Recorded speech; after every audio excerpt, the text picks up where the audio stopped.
കീർത്തനം 72. ദൈവമേ, രാജാവിന് നിന്റെ ന്യായവും രാജകുമാരന് നിന്റെ നീതിയും നൽകണമേ.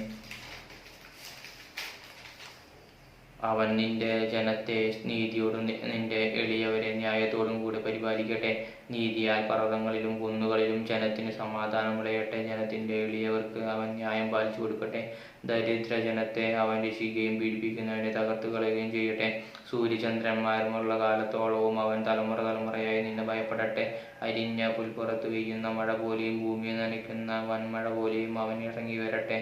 അവന്റെ കാലത്തിൽ നീതിമാന്മാർ തഴയ്ക്കട്ടെ. ചന്ദ്രനുള്ളിടത്തോളം സമാധാന സമൃദ്ധി ഉണ്ടാകട്ടെ. അവൻ സമുദ്രം മുതൽ സമുദ്രം വരെയും നദി മുതൽ ഭൂമിയുടെ അറ്റങ്ങൾ വരെയും ഭരിക്കട്ടെ. മരുഭൂമിയിൽ വസിക്കുന്നവർ അവന്റെ മുമ്പിൽ വണങ്ങട്ടെ. അവന്റെ ശത്രുക്കൾ പൊടിമണ്ണ് നക്കട്ടെ. തർശീശിലെയും ദ്വീപുകളിലെയും രാജാക്കന്മാർ കാഴ്ച കൊണ്ടുവരട്ടെ. ഷെബയിലെയും രാജാക്കന്മാർ കപ്പം കൊടുക്കട്ടെ. സകല രാജാക്കന്മാരും അവനെ നമസ്കരിക്കട്ടെ. സകല ജാതികളും അവനെ സേവിക്കട്ടെ. അവൻ നിലവിളിക്കുന്നു, ദരിദ്രനും സഹായമില്ലാതെ എളിയവനെയും വിടുവിക്കുമല്ലോ. എളിയവനെയും ദരിദ്രനെയും അവൻ ആദരിക്കും. ദരിദ്രന്മാരുടെ ജീവനെ അവൻ രക്ഷിക്കും. അവരുടെ പ്രാണനെ അവൻ പീഡയിൽ നിന്നും സഹായത്തിൽ നിന്നും വീണ്ടെടുക്കും. അവരുടെ രക്തം അവന് വിലയേറിയതായിരിക്കും. അവൻ ജീവിച്ചിരിക്കും. പൊന്ന് അവന് കാഴ്ച വരും. അവന് വേണ്ടി എപ്പോഴും പ്രാർത്ഥന കഴിക്കും.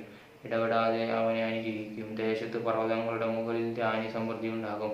അതിൻ്റെ വിളവ് ലെബനോനെ പോലെ ഉലയും. നഗരവാസികൾ ഭൂമിയിലെ സസ്യം പോലെ തഴയ്ക്കും. അവൻ്റെ നാമം എന്നേക്കും ഇരിക്കും. അവൻ്റെ നാമം സൂര്യനുള്ളിടത്തോളം നിലനിൽക്കും. മനുഷ്യനെ അവൻ്റെ പേര് ചൊല്ലി അന്യോന്യം അനുഗ്രഹിക്കും. സകല ജാതികളും അവനെ ഭാഗ്യവാൻ എന്ന് പറയും. അവൻ മാത്രം അത്ഭുതങ്ങളെ ചെയ്യുന്നവനായ ഇസ്രായേലിൻ്റെ ദൈവമായ യഹോവയായ ദൈവം വാഴ്ത്തപ്പെടുമാറാകട്ടെ. അവൻ്റെ മഹത്വമുള്ള നാമം എന്നേക്കും വാഴ്ത്തപ്പെടുമാറാകട്ടെ. ഭൂമി മുഴുവനും അവൻ്റെ മഹത്വം കൊണ്ട് നിറയുമാറാകട്ടെ.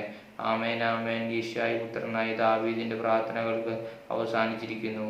ആമേൻ.